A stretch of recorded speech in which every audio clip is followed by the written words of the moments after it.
guys, so today's video is slightly different. It's going to be a double book review. These are both anxiety and panic attack related, which is slightly different from what I usually talk about. I still need to film a whole video talking about my anxiety because that's something that I really want to put out there. I've already written a blog post below, so I will link that on screen and down below if you're curious and want to know more of some of the things that I may touch about throughout this video. But yeah, we've got two books today. They're pretty thin.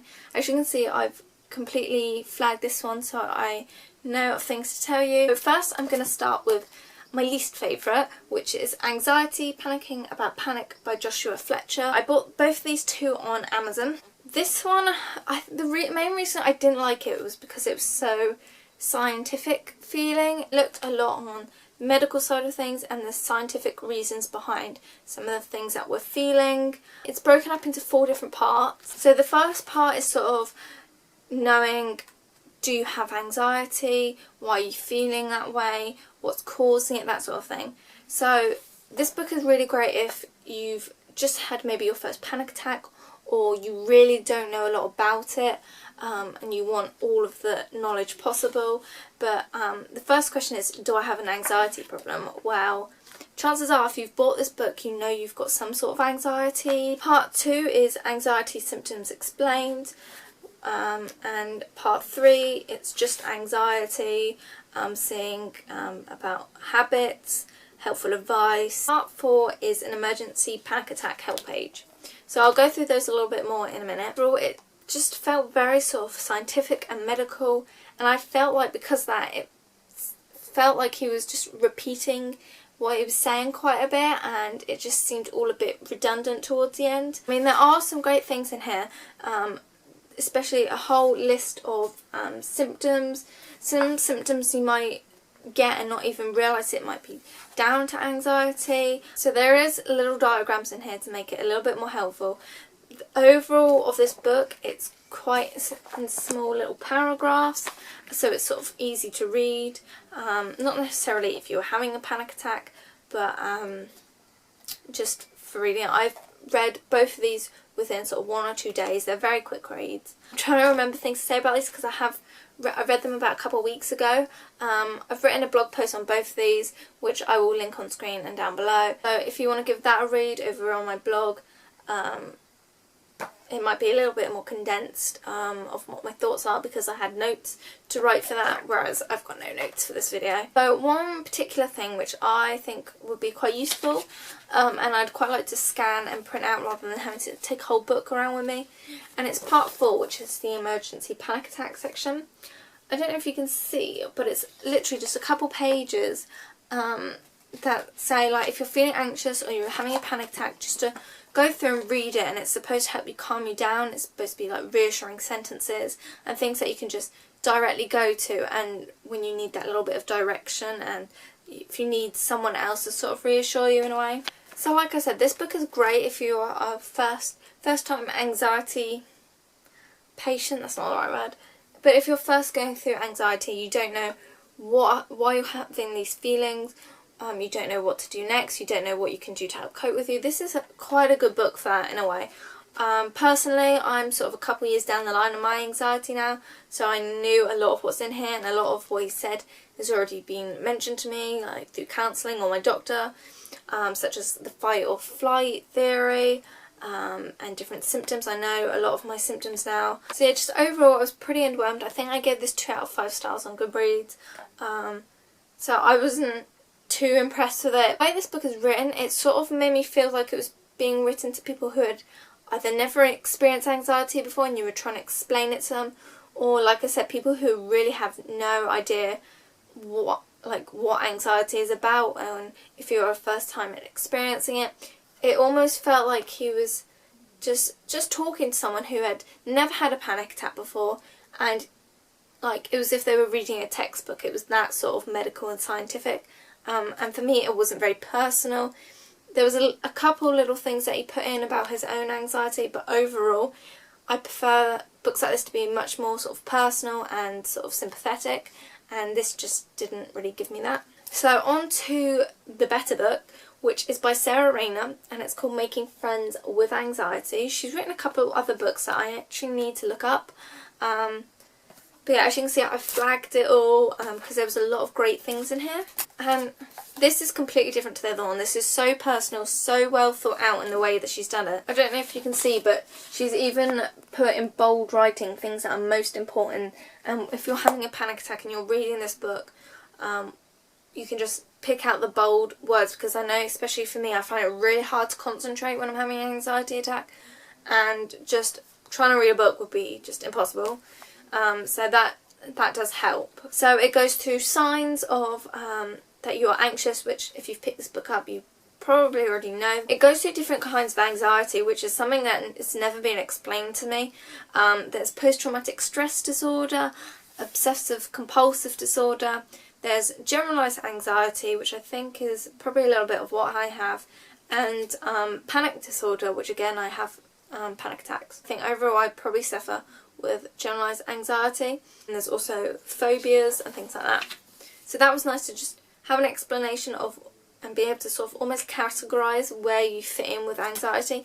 And there are so many different categories, and anxiety is so broad that it links to pretty much anything you can think of. It goes through physical symptoms, and it goes through the links between fear and anxiety, and why you may be feeling certain ways. So one of them is blood is taken from areas of the body where it's not needed, such as the stomach, because in a life-threatening situation you're not going to stop for food. Thus, when you're afraid, you may feel sick and unable to eat. Now, when I have a panic attack, I do feel nauseous, and I know that it's my stomach like trying to shut down because of this fight or flight reaction. This book is split up in 7 parts. Each one takes a letter from the word anxiety. So A is for adrenaline, Y is for you, and it goes through different things within each chapter about those different letters and what they stand for. Another thing that she goes through is different types of medication and ways of coping. Medication's not for everyone, but she does explain the different types that you could maybe ask your doctor about. But then she also goes on to talk about different other non-medicated ways of going about it, such as breathing techniques, going for counselling, there's yoga and hypnotherapy. So there's lots of different things that you can look into, and she just touches on those of what you could look at. So throughout this book there are lots and lots of pictures, not only of Sarah, but things she enjoys, things that link with what she's saying. And again, it just makes the whole book really personal. You feel like you're really talking to someone who can relate to you and is sympathetic with what you're going through. It goes through a couple of different breathing exercises, which is really nice if you've never been given breathing exercises or you don't know much about them. Another thing she does is she puts little tips in throughout, and I've flagged one up here. It says, "When I feel anxiety rising, I gently tell myself that much of what I'm experiencing is because of adrenaline and there isn't a lion about to eat me. I suggest you try similar. Act normally if you can and accept it will pass. Remind yourself it's only anxiety, only adrenaline, and that it in itself cannot harm you." So that's again another thing to just reassure you, calm you down, just think it is just anxiety, which can be like easier said than practiced, but it's really nice that she puts in little tips like that throughout. With anxiety and panic attacks, you have to be pretty open into not only the way you think, but how you're going to deal with it. And there's a little quote that she's got in here by a man called Frank Zappa, and it said, "A mind is like a parachute, it doesn't work if it isn't open." And I think that's a great quote just in life in general, that just to be open-minded about things, be open-minded about what other people are feeling, be open-minded about trying different things to help with your anxiety. Another tip that she puts in here is, if you're triggered, try to remember that the sense of panic will pass. Nothing in life is permanent, including anxiety. That is one of the things that I try and reassure myself the most when I'm having a panic attack, is that in general they only last for 20 minutes. They cannot last longer than that. which is when you're going through it, it's reassuring to know that it's not going to last forever and you're not dying at the end of the day, which is something that will often run through your mind when you're having a panic attack, or if you don't know it's a panic attack and that is what you're experiencing. Towards the end of the book there is a little bit and a graph on avoiding your anxiety and how over time that can do more damage than good. Initially, if say you had a panic attack and anxiety at a train station, then you may just avoid going on trains and being in that situation again for fear of having those feelings again and not being able to deal with it. For a short period of time that would be great, but overall and in the long run that might lead to you not getting on a bus, not going to a bus station or a bus stop, and then not getting in a car and not using public transport in general, just for all these things that could link with it. For instance, for me, my anxiety started off just by flying, and now it's cropped up into other areas of public transport. And like the other day we were going on a family outing and I had a lot of anxiety about being on a coach because I didn't want to be ill on that coach, not be able to get off, not knowing pretty much 80% of the people on that coach and just what they're going to feel. I didn't want to back out because then I feel like I'm letting people down. This little section was really great just to remind you that you need to sort of gently push yourself to move out of your comfort zone.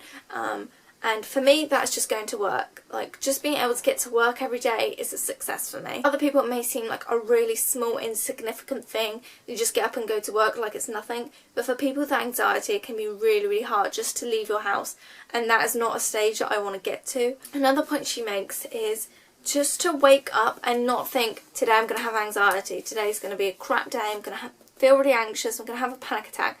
Just to wake up and think, I might not be anxious today, I might have a really good day, and just turning it and making it more positive rather than immediately assuming you're going to have anxiety and it's going to ruin your day, and sort of breaking that cycle and trying to have a more positive day, which again, all of this could be easier said than done, and I know it is. It's just breaking that vicious cycle, which is something that she mentions in here. One thing that she says, which I think is really, really helpful, and I know it works for Zoe Sugg or Zoella, is just as an exercise that she calls the 5-minute wonder. Just go outside, leave whatever you're doing behind, just go out, do some fresh air, smell some flowers, just go on a walk and just take in your surroundings outside. Just touch some leaves. I'm just saying that because that's what she says here.